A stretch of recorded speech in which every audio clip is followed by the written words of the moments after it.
Best कर्मचारी सहकारी पतपेढीच्या 2025 ते 30 या कालावधीसाठीच्या संचालक मंडळाच्या निवडणुकी तब्बल 9 वर्षांनी झाली। आम्हाला यामध्ये राजकारण करायचं नाही, विरोधकांनी यामध्ये राजकारण आणलं, मात्र ते लोकांना आवडलेलं दिसत नाही, हेच या निकालावरून दिसतंय, अशी प्रतिक्रिया मुख्यमंत्री देवेंद्र फडणवीस यांनी दिली।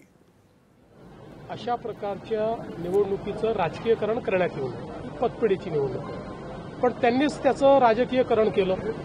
आम्ही म्हणजे आमच्याकडनं शशांकरावही तसे आमचेच आहेत आणि प्रसाद लाडाही आमचेच आहेत, ते उभे होते। आम्ही कुठलेही राजकीयकरण त्याचं केलं नाही, पण त्यांनी मात्र आता 2 ठाकरे बंधू एकत्र, आता ब्रँड ठाकरे निवडून येणार, आता अशा प्रकारचं त्यांनी त्याचं राजकीयकरण केलं, पण ते काही लोकांना आवडलेलं दिसत नाही। त्याच्यामुळे त्यांना एकही जागा त्या ठिकाणी मिळालेली नाही। एक प्रकारे म्हणजे या निवडणुकीत तरी त्यांना रिजेक्ट केलेला आहे।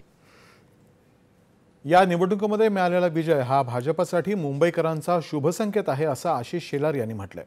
पत आणि पेढीसाठी लढणाऱ्यांच्या हाती मुंबईकर कामगारांनी भोपळा दिल्याचं म्हणत नाव न घेता त्यांनी शिवसेना उभाठा पक्षाला टोलाही लगावला। बेस्ट पतपेढीच्या विजयातून मुंबईकरांचा आशीर्वाद हा डुप्लिकेट ब्रँडला नाही, तर बाळासाहेब ठाकरे यांच्या हिंदुत्वाच्या खऱ्या स्टँडला आहे, असं भाजपाचे प्रदेश माध्यम प्रमुख नवनाथ बन यांनी म्हटलंय।